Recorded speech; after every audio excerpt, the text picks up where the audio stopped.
Terry, I want to play a little bit of what Treasurer Jim Chalmers had to say about this. I think it's very concerning. I think misinformation and disinformation is very dangerous. And we've seen it really kind of explode in the last few years, and it's a very damaging development, damaging for our democracy. It can be damaging for people's mental health to get the wrong information on social media, and so of course we are concerned. Terry, that's always the tell, isn't it, when they say our democracy rather than just, democracy. True, and this is the bloke who last week actually started the mis and disinformation on Mediscared, Mark III, isn't it? I mean, it's okay for him to actually misinform and disinform, but for anybody else is, they're wrong. Look, the way I see it, James, is that Mark Zuckerberg, for all his faults on this, for all his sins on this, has actually recognised the tide is going out on his form of control and his form of social media censorship.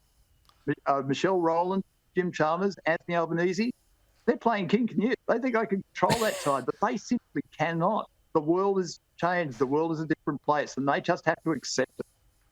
That's absolutely right. And, that tide has moved on, and we see that in governments around the world, except for here, until maybe that next election. Now, finally, a little fun story for you.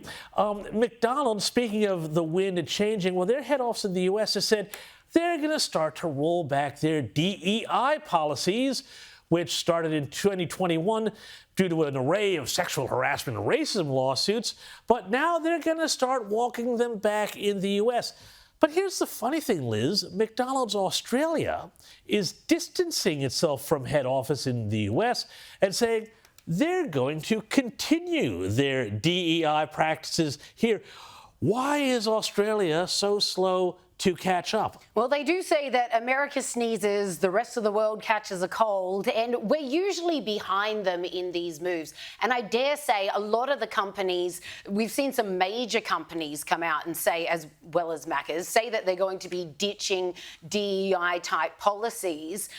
Australia, I would say, is just going to take a few years to catch up, but also we're just lacking the strong leadership here. That Meta announcement by Zuckerberg, that doesn't apply to Australia. In Australia, our Facebook platforms is still going to be having those fact checkers working round the clock. So unfortunately, and one can only hope it would be different if we had strong leadership here, like we see in Donald Trump. These companies, people in government, they're watching the turn of the tide, and like Zuckerberg, they want to be seen as part of the tide, not fighting against it. Yeah, and Terry, I think Liz implies something interesting here, that there's a certain timidity in the Australian debate here, where we don't necessarily, realize that the window for debate is quite as open as it is.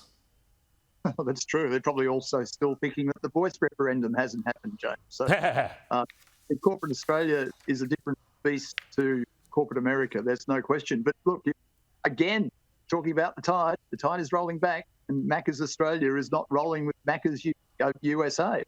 They need to accept the world is different, that really they've lost the battle. And look, and it comes to fast food, James. When it comes to fast food, I think the message from Australian Macca's is just simply poach the advertising slogan from KFC: shut up and take my money and get the rest of it.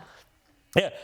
And I think, Terry and Liz, we can maybe say that, free speech is the special sauce of a democracy. I'm going to have to leave it there. Liz Storr and Terry Barnes, thank you so much for your time.